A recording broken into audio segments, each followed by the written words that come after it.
My name is Ashley Rayner. I'm a librarian at NORC at the University of Chicago, and I'll be your moderator today.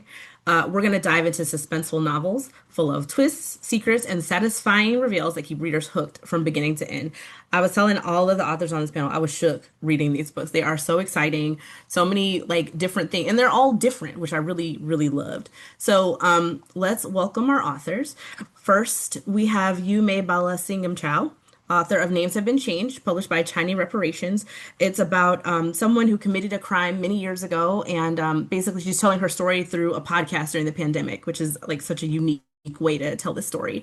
We have Chris Bohjalian, author of The Amateur by Doubleday, about a girl who is a promising golf star until she accidentally kills someone with a golf ball, and like what that how that all comes together, what that looks like.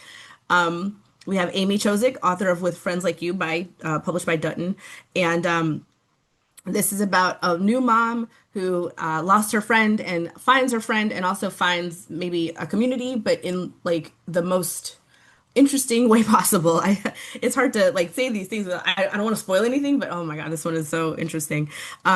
Natalie Moss, author of The Night Hunter, published by Berkley, about two sisters who go on a safari to try to, after their mom passes away, and what they find. And it's not just animals out there in the wilderness, I tell you what. Finally, last but very much not least, we have author Gary Phillips, author of The Haul by Soho Press, about a criminal who goes back for one last score, one last heist, and how that all works out when he runs into some people that he used to work with in the past. It does not work out well for everyone, I'll tell you that much. So, hello everyone. Let's get right into these questions. I've got a ton of them. My first is for Yu-Mei, author of Names Have Been Changed. I love the format of this book and how it's told through podcasts. I love a podcast. Why did you decide to use this unique storytelling method? Hi Ashley, thanks for that great question, and great to see everyone at this panel. So the story came to me out of the blue. I was working on something completely different. I'm daydreaming in the middle of writing as one does, and I was thinking like, what would it be like if someone like committed a crime, fled the country, and couldn't go back, specifically from Singapore, where I'm from. And then the next thing I knew, I had this sort of voice chattering in my head, and I was like, I better start writing things down. And basically, it's like, the main character, Ophir, is telling her story. It's a first person narration. And after I had scribbled down those first few pages, I kind of took a step back and I was like, okay, why is she talking? Who is she talking to? And then I had to sort of reverse engineer that. And eventually, once I landed on the podcast idea, I was like, oh, this is how she's doing it. She doesn't want to get caught, but she's feeling an emotional need to speak for various reasons that you will discover in the novel. She's feeling kind of like internal emotional pressure.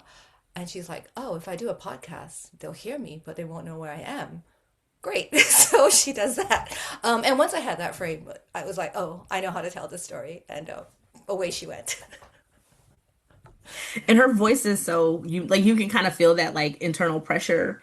There's some things that again, it's like so hard to talk about stuff without spoiling, but there's some things that happen and it's like, oh, like I have to get this out. It has to come out or else like I will explode. And that you definitely get that feeling from her character. My next question is for Gary Phillips, author of The Hull. I'm going to use quotes here. One last score is such a classic trope. I love it. Why did you decide to give O'Connor, that's the protagonist of this story, his last hurrah rather than his starting his story more toward the beginning of his career? Well, I've written this character before, Ashley, and now O'Connor's at a certain age and a certain time of his life.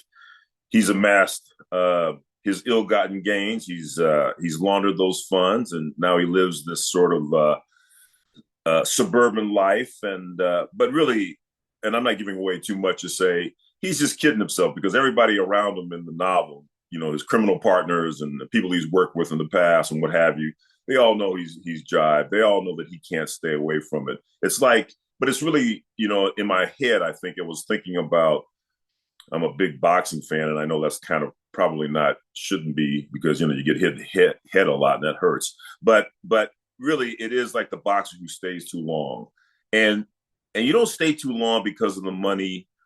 I mean, maybe that's part of it, but really it's the adulation. It's the thrill. It's the where else can you get that sense of excitement? And so for O'Connor, where else can he get that sense of excitement except by pulling off a big job. And when this job presents itself to him, which is really a lot of challenges, well, of course he can't help himself. He's got to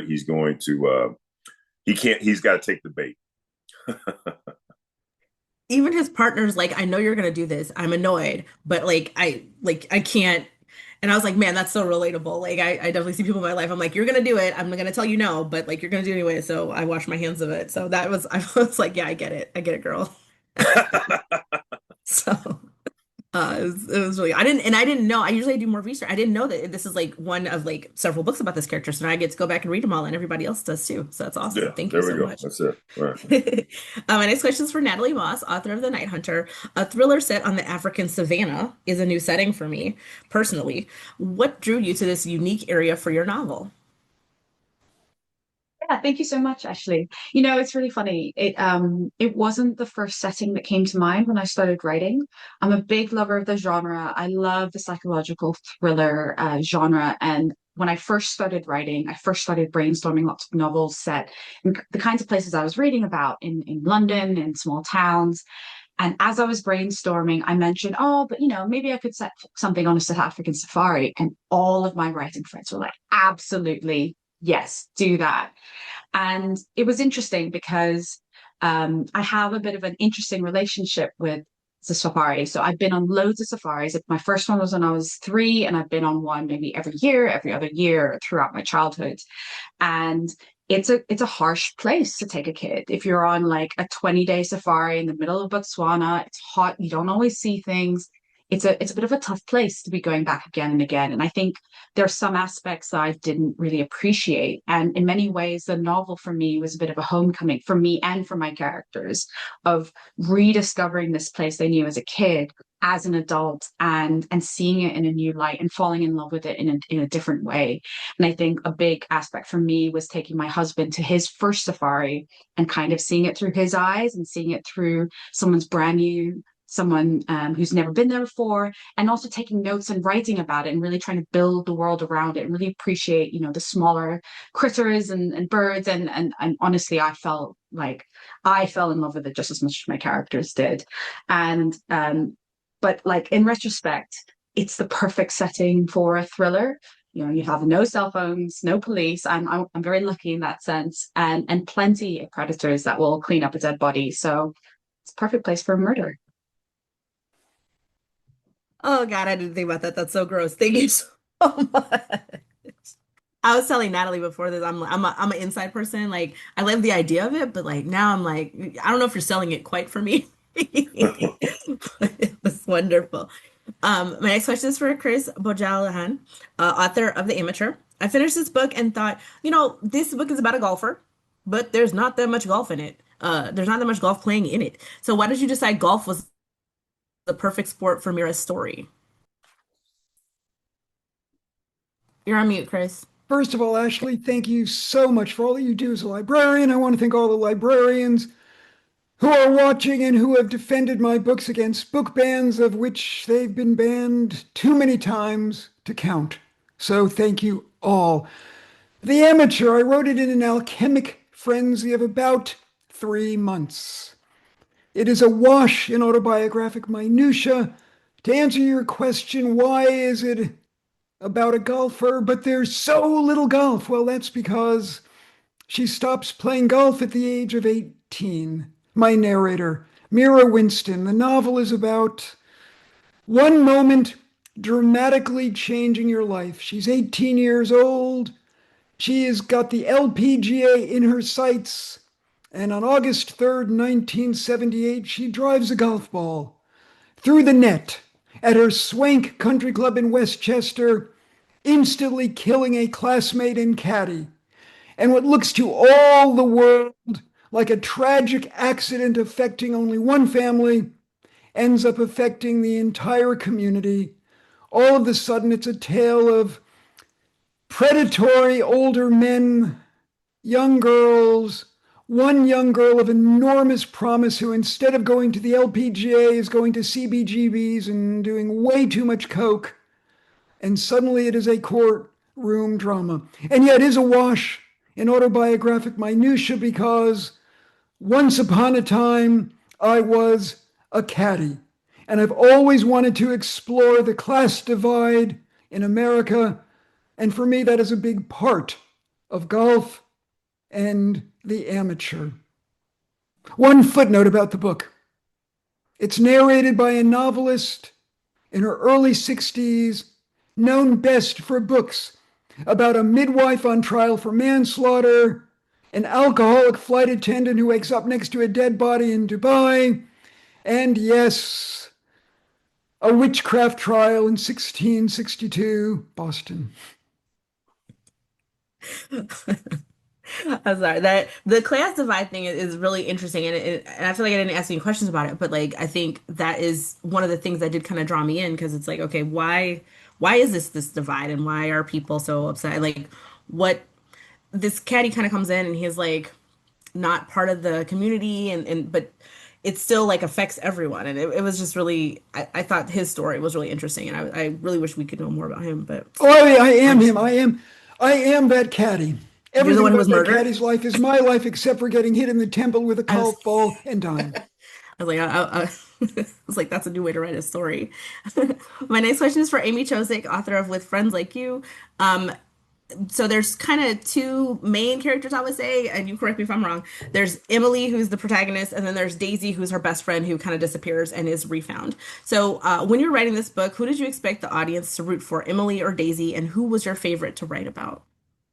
Well, thanks. I also want to thank the librarians. My book is set in as a new mom, a lonely new mom in New York looking for community. And I have to say, how I found community was through the public libraries. We just lived at public libraries when I was a new mom in New York. It was incredible. So I love libraries, and I'm so grateful to be here. So for Emily and Daisy, I am sort of team both. I feel like you should be rooting for both. If I did my job right, hopefully I did, you should be rooting for both. I think both are really complicated characters, and both are, I mostly write for Hollywood screenplays and television, and you're always getting the note about the likable, especially with female protagonists. Is she likable? Is she, and one of the beautiful things about writing a novel is I feel like you really have the space and the freedom to like dig into characters that are maybe on the surface like not, I don't know if I have complicated feelings about Emily. She's kind of a mess. Daisy's kind of a mess too. And that's not to say you don't want to hopefully be on the ride with them because she's like a funny, sarcastic mess. But I feel like at different points in the book, you should be like rooting for each of them, hopefully. And I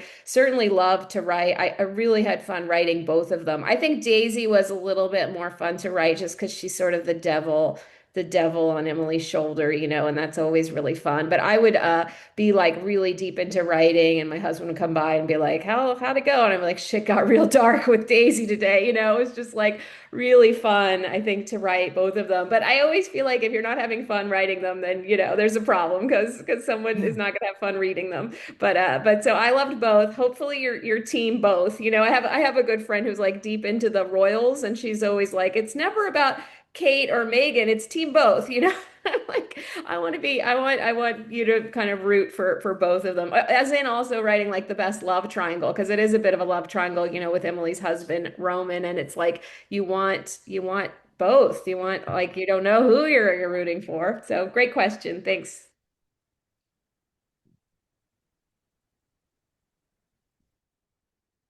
My God, you'd think I know how to use Zoom. I'm sorry, guys. I love unreliable narrators. I love mean girls. I love people who are like not easy to root for, like both kind of in real life, but also like in show. I love an anti-hero and I love a female anti-hero. I feel like we don't get a lot of those. And then like you look at up the information online and people are like vilifying them. And it's like, no, if this was Don Draper, you would love him. So like, please like get out of my face with this. And Thank also, you. Yeah, it's just exactly. it's just life. Like no one is all bad or all good. It's I like the know. reason we love great characters is because they're both things. Like the reason we love Tony Soprano is because he was like a put upon suburban dad, and then he was a sociopath and murdered. It's like they're both. Yep. Like I think the best characters are both, and I think Yep. it's also just more reflective of right now. I think in our culture we very much want to like that person's bad, that person's good, and it's just the reality is It's not there's realistic. we're all sort of shades of gray. Can It's you not imagine realistic. a, can you imagine a literary canon that didn't have Anna Karenina or The Secret History? I mean, Yeah. we love If they characters got who the are likable female complicated and not protagonist great. note. Oh my God. Man, I read The Secret History recently and I wanted to yell at everyone in that book. It was crazy. But it's fantastic, right? Yeah, but I was also like furious at everyone. Speaking of complicated characters, I'm going to ask the next question to Yu-Mei. I've never been an international criminal. I guess there's still time. There's still first time for everything. But I completely agreed with some of Ophir's choices and was really shocked by others. Which choice, if any, was really hard to write about? I also have never been an international criminal, so I cannot say that I wrote any of this from first-hand experience. But imagining it, when I was writing, I was putting her into various situations where she encounters people who maybe want to help, or maybe offer something that's too good to be true, or maybe offer something that, appeals to her deep down, even though she won't let it on to them. And constantly she's kind of like, do I stay here? Do I take this option? Might it be safe enough? Maybe I can rest or not. I mean, she spends 10 years wandering around the world, so that gives you a hint of how often she stays or how long she stays anywhere. But I think that sort of tug of like, I kind of want to, I'm tired of moving around. Like, it sounds glamorous, but it's not when you have to do this. And then on the other hand, constantly wondering, can I trust this person? Um, the hardest thing to write was actually the ending, which I'm not going to talk about the choice in particular because it would give away too much. But I think it was also because I had written myself into a corner. And so, when I started at the very beginning, I was like, oh, it's a podcast. She's going to go to this country and meet this person, and they're going to have this exchange, and she's going to go over there, and there'll be a different challenge, and she'll get embroiled deeper into things that she really didn't want to get involved in, and then she'll run off. And then when I had used up all that material, I was like, oh, how do I end the book? And I ended up rereading my entire first draft and refusing to edit, but just looking for clues that I left myself, which I was surprised to find, because I was like, oh, I forgot I wrote that. Oh, I forgot I introduced that minor character. Oh, could I use this some more? And then I spent a lot of time stewing on those clues until I came up with the ending, which again is about a big choice. Ophir really, really would like to go home. Will she? To what extent will she? Do something to get that, versus her fear of, well, going to prison, which is also the other driving force in her life. Like, she doesn't want to go to prison. So home, prison, not sure. She constantly kind of looks like this, in consternation throughout the book. But hopefully her choices will be interesting to readers as well. The sort of I mean, thing we face a lot as well. Like, do I do this yes, or that? Yeah. I was gonna say, I mean, I found them interesting to read about, so I think that was a success in that regard. My next question is for Gary. Why was it so important for you to show so much of Connor's backstory in this novel? What does his past tell us about his present day life? Well, I think one of the things you find in novels about professional thieves, and I'll say this as a crime fiction writer, a lot of us were, or certainly a crime fiction writer of my age, a lot of us were influenced by the Donald Westlake series of books about a professional thief named Parker, sort of a amoral character in an amoral world, which have been adapted several times into film. And so, but in all those books and a lot of books about professional thieves, you don't get a sense of their backstory. You get a sense of their backstory, but you don't see their backstory. You don't, and so I thought it would be interesting for O'Connor for this outing to reel it back, to show him as a young teenager in the late '90s, growing up. He's an orphan growing up in a group home in South Central, and kind of also get a glimpse of what it is that makes O'Connor O'Connor, or why he calls himself O'Connor. Right, he's just known as OC then, and O'Connor's just an alias. It's not his real name. But also then, well, what happens? What if I show a particular incident that happens in the past, and now this incident comes back to essentially bite him in the butt in present day once the heist goes down. And I thought, well, for a guy like O'Connor, who's always thinking about the angles, who's very meticulous, who's very much a strategist, in a heist story, you always have to have something go wrong, because otherwise, if the heist goes off, then we ain't got no story. But I thought, well, since he always covers the angles, what's the one angle? What's the blind side for O'Connor? And for O'Connor, I thought, oh, of course, it's his past.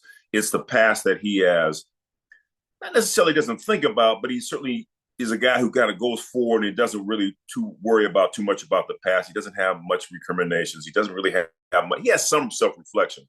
I think I've given him that, but he's also not thinking about looking over his shoulder. And in this case, in the words of Satchel Paige, he should have looked over his shoulder, because sure enough, the past came up and bit them. Oh, and let me just say too, as an aside, my mom was a librarian, so there's that, and I think we just been informed it's National Librarian Day, so there you go. That's all good.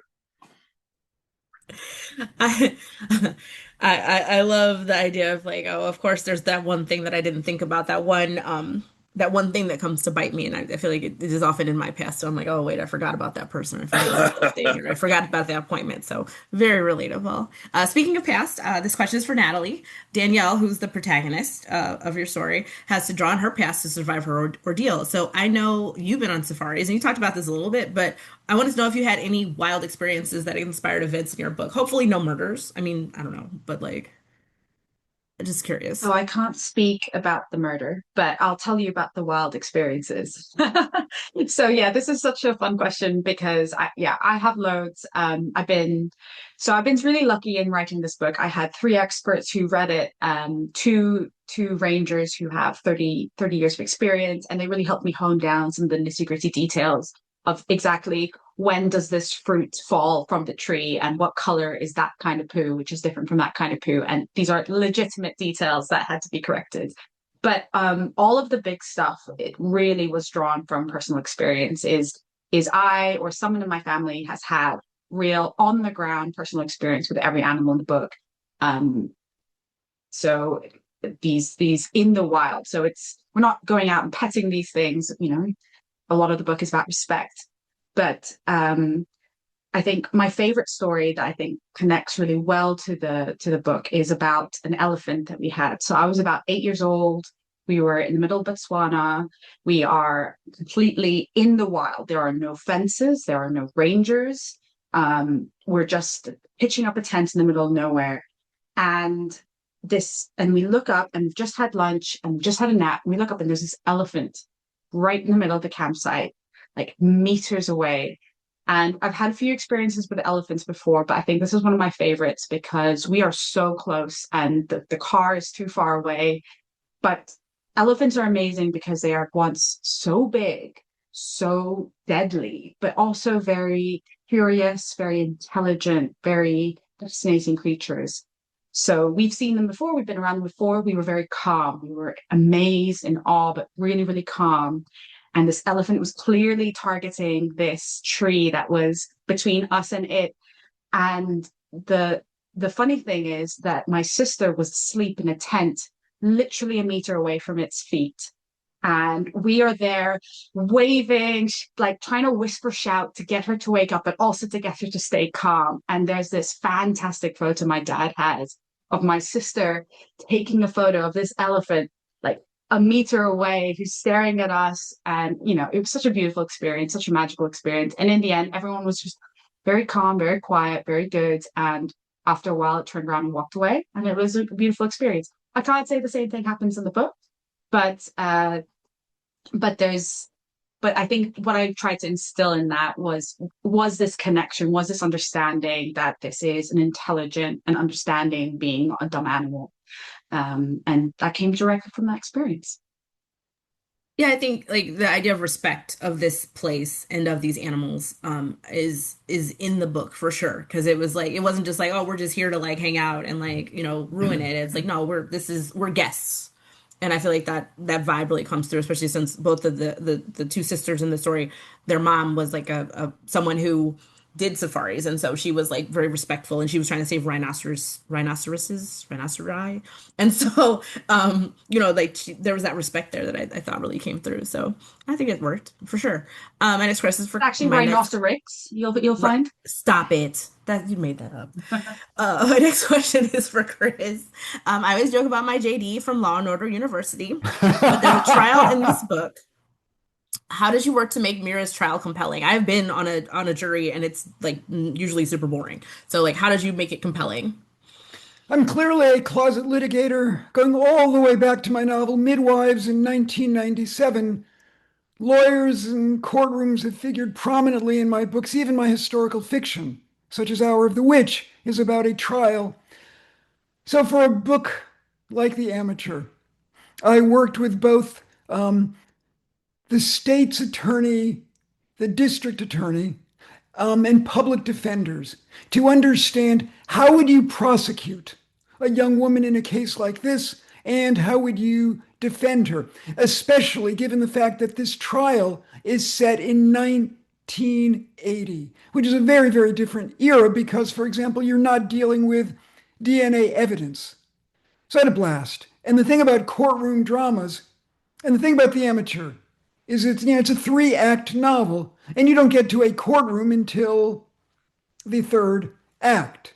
As the first part says, there will never be a trial, and the second part says, don't worry, the trial will go well. And of course, the third part is a dumpster fire for my protagonist, my heroine. And I think we're drawn to courtroom dramas precisely because ordinary people are thrust into extraordinary circumstances, and every courtroom drama is by nature a Rashomon. I wouldn't have thought about it like that, but that makes sense. I'm thinking about the different courtroom scenes that I've seen, and it's just like, yeah, it's always who you said, she said, and who do you trust, and how do you believe this person, and what is the evidence? So, yeah, and it's also really funny because I was like, oh my God, there's a trial in this. Like there's a lot going on, and then all of a sudden it's like this too. But I actually liked the trial. I thought it was really interesting, like the way that it kind of came together. So, Thank you. yeah. Thank you. Next question for Amy, and so, full disclosure, I'm a mom. I have two kids, a 9-year-old and a 3-year-old. And so a lot of this book resonated with me because it is hard to find community as a mom. And I know like I struggled at some points and then like one of my communities like ended up being terrible. So it's like, okay, how do you like reconcile? So what does community, no matter how flawed, mean to the women in With Friends Like You? And you've talked about it a little bit, your community, but I'm curious Yeah, what no, you I think. think that's, obviously the book is like supposed to be just like a fun ride and you're in it, but I think hopefully the undertones are like rooted. I'm a journalist, so like the rooted in the reality that it's impossible to have children right now. You see the birth rate declining. It's not because we're selfish, it's because we can't afford childcare, even people with two good jobs. It's just absolutely impossible. So I think trickling beneath, what drives Emily and her husband Roman is like it's so hard to have a family right now and be able to afford. I mean, she's like her health care is terrible. She has all these medical debts. They're both working full time, but like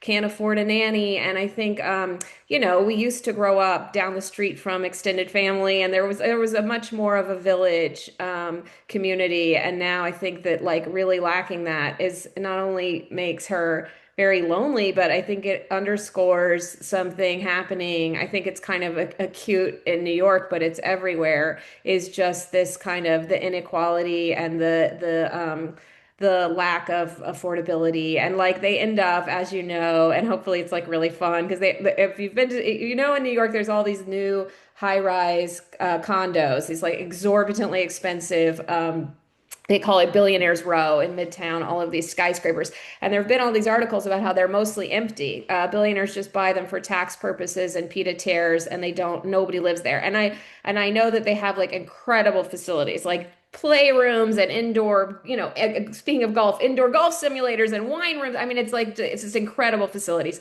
So in my fantasy world of Emily and Daisy, they end up kind of taking over one of these, and all the moms that have nowhere to go and no community can use the facilities of this skyscraper. But I think that beneath the kind of fun and the wish fulfillment of that, like, is a really real thing, which is like, here's a society where homeless shelters are full and luxury condos are empty. Like what kind of like city and country are we living in that it makes it so impossible to have little kids, and so I think it's like a wish fulfillment, but also again, it gets back to that really, I mean, it sounds cliche, but that ancient concept of a village is really critically important. Many many hands raising your children and helping you, and also the community of women that you find, and not just women but all parents, mothers and fathers, and being able to have that is so important, and it's so kind of lacking. And I think there's like all these, and I have it in the book, it's like a joke, there's this Juju Bean mom app, and there's an app, and it's like connect with other moms in the app, and it's like it's not the same, like you need real life connection. So I think that's the kind of wish fulfillment and fun in the book. It gets dark. I mean, eventually gets dark, but for a while it's fun. You keep saying it's fun, and I'm like, is it? Like, there It's are fun fun. parts, but I was like, oh. That made me laugh. No, it's definitely a thing. And I live down the street from my parents actually, but they keep going That's out of so town and nice. like having their own lives. And I was like, Yeah. this was not the plan that I thought you were gonna be over here all the time. So it doesn't always work that way, but Yeah, that's but that's that's so true. nice. Yeah. My next question is for you, May. Ophir simultaneously reveals so much about her life and so little at the same time. How did you decide what was important for the audience to know? Yeah, great question. It really made me think about it because I think I didn't think about it when I was writing. But as a writer, I am the kind of person that by the time I reach my final draft, I like to have things really tight and concise. I enjoy a very economical sentence. And so I'm always kind of asking myself, what's the bare minimum I can give the reader and still keep them with me? And I'm like, okay, what do they need to picture what's going on in the story? What do they need to like follow the story? Like it makes coherent sense, the plot, they can get it. And then what do they need to feel the story, which is probably the most important piece. And like even if they're unclear on what's happening, they know, oh, this is what's going on, what's at stake for Ophir in this case, or for the other characters in the book. And I think that did actually guide my decisions because Ophir, like, it's a podcast. She's speaking in a very public way where people can listen to it even after the fact. And she's decided she's going to speak live, so she's not going to edit it. She's going to talk, and it comes out, and it's out there. And so there's this constant tension between like, okay, I'm going to tell you everything, but also I don't want to get caught, so I'm not really going to tell you everything. I'm going to give you just enough so that you understand why I feel the way I feel, and why I'm talking to you. And I think the other thing I was thinking about was, we all listen to podcasts, radio, we hear these voices chattering away. And sometimes we get drawn in because the voice is very compelling or because they're talking about something really interesting. And actually, as listeners, we're imagining a lot because all we got is a voice saying some words. That's it. We have to do all the rest, connect the dots, make sense of it. And, like if we're interested, be like, oh, what's next? And that also kind of gave me some, I guess, propulsion in terms of like what I was trying to do on the page to be like, oh yeah, these are words. The reader is reading, forget about the audiobook. The reader is reading words on the page. But how can I sort of like revoke that feeling of like, oh, I'm going to pay attention to these words and I'm going to conjure all these, figure out what's happening by myself. And also, which, even when we tell stories to our friends, you don't need to tell them everything. You just want to tell them the bits that are the juiciest and also that really mean a lot to you. And you're like, I need to tell you this, my friend. And yeah, and so I think those were the main guideposts that helped me. I was laughing. I also love a concise sentence, but I was writing concisely, but you also included like so many food things. And so I was reading this book and I was like starving and I was like, I was like, I mean, that was important for the flavor of the book, but I was like, it's just funny. You're talking about conciseness and I was like, but you added all this other stuff in there too. You can I put a just loved it. warning I at the love beginning of the, the book. Do not so eat, what? do not read while hungry. Oh my God, no, I was, I was struggling a couple times. It was great. My next question is for Gary. I was telling Gary before this, I love a heist, any kind of heist. And this is very technologically advanced. It was giving like Mission Impossible, that kind of vibe where, he's coming down on the rope. What was your favorite bit of tech to research or write about? Well, I'm not too technologically advanced, and so I wanted to make sure I didn't get too far in the weeds on some of that stuff because I would certainly blow it and not be accurate. On the other hand, I thought, well, it's from O'Connor's point of view. A lot of the book is close third, so the idea that he is coming into this, he has a certain amount of skill. I mean, he's a safe cracker as well as a plotter and a planner, and the idea that the object, and really it's the object of a heist. It's the goal. That's what, of course, is drawing him in. But it's a something Amy said reminded me that the object is a swank survival bunker. There's a whole sort of cottage industry I found out of among the one percenters, or it's the one percenters of the 1%. And this guy's a tech bro billionaire, and the person who has this survival bunker, the swank laid out survival bunker. And the bunker just happens to be, it's one among several bunkers he maintains.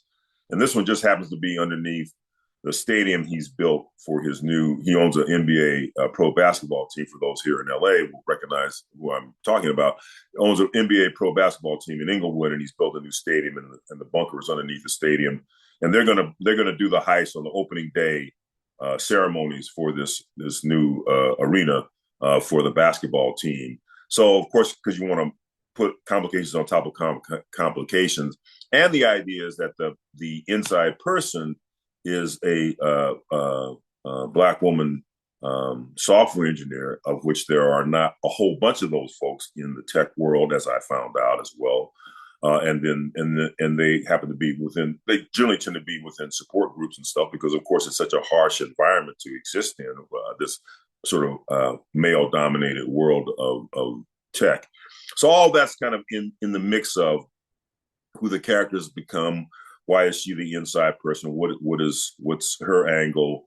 And then this then feeds into to the job itself, and then as things go wrong, post the job. But yeah, the idea being that there's all this tech with us, and so I had to wrestle with it, and I had to do some research with it, like you said, Ashley, and try to present that at least in ways in which I understood what I thought O'Connor would understand the tech, because he's certainly more adaptable than I am, and then being able to figure out, well, how do we overcome this tech to get our goal? And the goal, by the way, is to get cash. It's not about Bitcoins. It's not about X's and O's. It's just straight up. It's a survival bunker.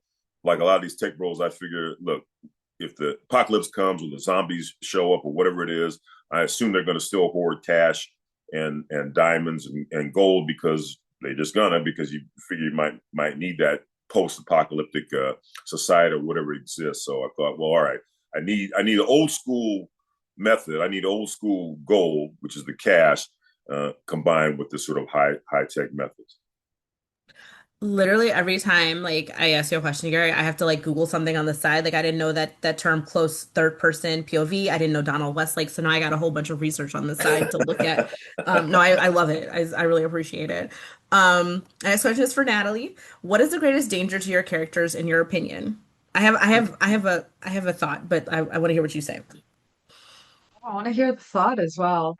So I think, well, my thought kind of goes back to what you said, Ashley, and I really love that you picked this up, is the idea of respect. Because I think when you first pick up the book, when you first see the cover of the book, which is right behind me, is you think that the biggest danger is the wild animals, and is the predators that live on the safari, in the bush. And I think that's what makes it such a great setting. That's what makes it quite unique, because there's not actually that many places in the world where you get these animals that are so dangerous. You know, your lions, your big cats, your really exciting and menacing hunters. And like I said, so I really wanted to make sure that I didn't anthropomorphize these animals and turn them into these like unusual villains. So I think while I love and I really enjoy the kinds of media that like action adventure, like Jaws, where you have this terrifying shark, I also see it from a conservation point of view. My sister's very big into undersea wildlife conservation and the impact that movie had on people's view of the sharks and things. And I made a very conscious effort that the animals are animals. The animals are wild, and they react the way that they would react naturally. And it's really up to the people who are entering their domain, entering what is their realm rather than our realm, who have to learn how to behave and to act and to respect the creatures that are around them. So I think, so it's really fun. At the beginning, you think they are the danger, but then you realize that actually what's causing those interactions and those encounters is not really the animals, but they are reacting to what's happening from the people. And what is driving the people is the tensions of the conflicts and the secrets. And I think that's what really drives the heart of the novel. And I love a puzzle. I love a good mystery. I love a good murder. And I think that is what you find out is ultimately the most dangerous, and the biggest danger to the characters. But I'd love to hear what you think, Ashley, as well. Okay, you have to understand I'm a nerd, so I was like, oh, water, they're gonna be thirsty. You die of water so quickly. I'm a nerd though, so sorry. No. I think it's a really good point, and I think I could have taken this novel in different ways, and I think Yeah. I think that was my first thought is, oh, okay, I could have a novel about digging for water, and there is a little bit about digging for water and how to survive, and that is in there, and there is a bit of survival thriller elements, but I am a psychological thriller Hmm. reader at heart, and I really wanted to bring those family elements, kind of Hmm. the interpersonal drama, alongside and on top of the wildlife, the water, the heat, Hmm. mosquitoes and things like that. See, this is why I'm not a thriller writer because I'm like, oh, what about their like physical, their like their food and water? And you're like, no, let's have animals come in. But I was thinking about it when you said I was thinking about like Shere Khan from like Jungle Book and like yeah, like this is a character who keeps coming after you, and it's not because like that's not realistic. The animals are like, get out of my way so I can do like your elephant. Like I'm trying to eat this fruit. I'm not worried about you. So like yeah, I think the animals like are not even the biggest thing. It's definitely the darkness within us all, right? Um, my next question. So we just got a message. We probably have about like 9 or 8 minutes. So if you have questions, audience members, please speak now or forever hold your peace. I have, I always can talk more, but like if you guys have questions for our wonderful panelists, please let us know. My next question is for Chris. What kind of research, and you said that it was autobiographical, so maybe you didn't have to do any research, but I know that 1970s New York is very different than like now. Amy was just talking about the different, like the billionaires row and all that stuff. So I know it's different. What kind of research did you do, if any? The first thing I will tell you is that The Amateur is my 26th novel, and I always do my homework. The Amateur is the most important novel I've written since Midwives in 1997, or my novel of the Armenian Genocide in 2012, The Sandcastle Girls. The research for a book like this doesn't depend entirely on the fact that I'm old and that I lived in New York City and the surrounding areas in the 1970s, and that, yeah, I actually went to CBGB's, or that I was actually a caddy in the 1970s. The research that this book demanded, that wasn't simply pulling from that part of my brain that has the memories, are my times with lawyers and golfers. I had a wonderful, wonderful attorney working with me on this novel who was actually finding for me the legal precedents and the court trials involving golf balls, of which, believe it or not, there are a lot. The thing about this novel that's important to me, however, isn't the golf. As you said early on, Ashley, for a novel that is about a person who wanted once upon a time to be a golfer, there's not a lot of golf. What matters to me about this book is the role of older men and younger girls, and the fact that we have millennial history of older men being absolute creeps to younger women. Yeah, I mean, I think that was the part that was most jarring to me as someone who was a young girl at one point, not anymore. And then I have a daughter as well. It was just like, oh my God, like this is an aspect like that was like difficult, but also I think like kind of important to get that perspective. So. My next question is for Amy. We're talking about New York, and you gave New. I've been to New York. I'm from Chicago, so I'm a New York hater, but I do actually enjoy like going to New York. And there's a lot of like name dropping of New York places. I knew that like park that's like locked that like you can't get in unless you have the special key, and like also baby gear. Like I knew of it, but a lot of times I was like, what is that? So, what are some of your favorite references you got to use in this book?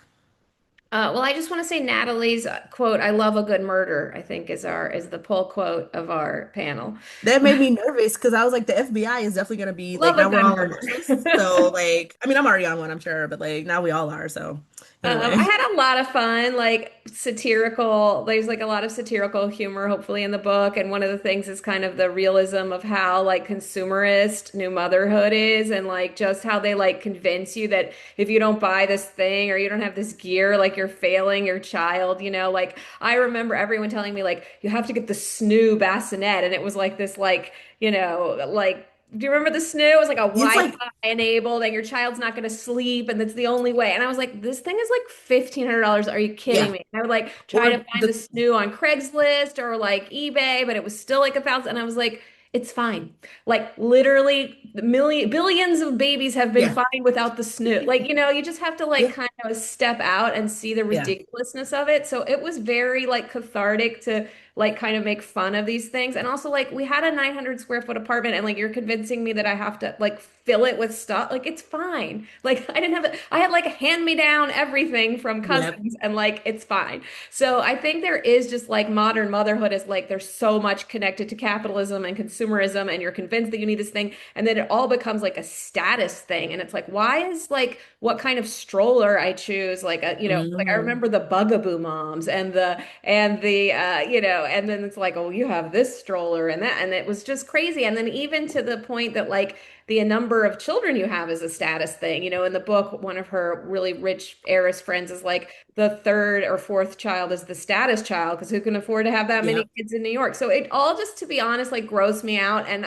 I think it's like a symbol of our era. And so I just really wanted to make it hopefully like funny in the book. Like every time she runs into a new mom, it's like, and did you sign them up for like skiing? Yes. At Winter Wonderland because they're 1 year old. One, get it, my pun. And it's like, and she's like, he can't even hold. He can't even hold his neck up. Like, what are you talking about? Like, so there's just all this pressure of like, I mean, I remember going to look at a preschool and there were mothers who were pregnant and like getting their Oh kids on the yeah. wait list in the womb, and I was like, what is happening? My mom just like dropped me at the school down the street. So I don't know. I thank you for asking about that because it was just one of the like fun things to sprinkle in and hopefully like mock about our culture right now. The great irony is like being in the community and then you see all the other stuff that people have and like what they're doing. You're like, oh my God, I'm behind. Like I am not doing this like fancy class. I'm not in Right. this. And then other people looking at your kids like, why do they know that? Where are you doing Yeah, this? you're And like that's, I mean, failing your child if they're not in this thing, and it's yep. like, oh no, just like raise No, them they'll with probably be me. okay. Like that's what I was telling myself. Like they'll be okay. Like I won't warp them too badly. That's my hope. Someone suggested Second Life by Amanda Hess, and so it's about how apps and consumerism and trying and failing to replace the traditional village and parenting. So that sounds really cool. Yeah, I love We have her like work and I love her book. Yeah. I'm gonna have to look at that. I'm also Googling that on the side. We have like 2 minutes left. So I kind of want to go real quick.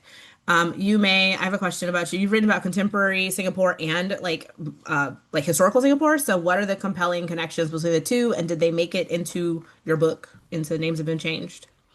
Yeah, thanks for the great question because I actually had never thought about it till I saw your question, and then I had to look back and be like, oh yeah, there is stuff in there that slipped in.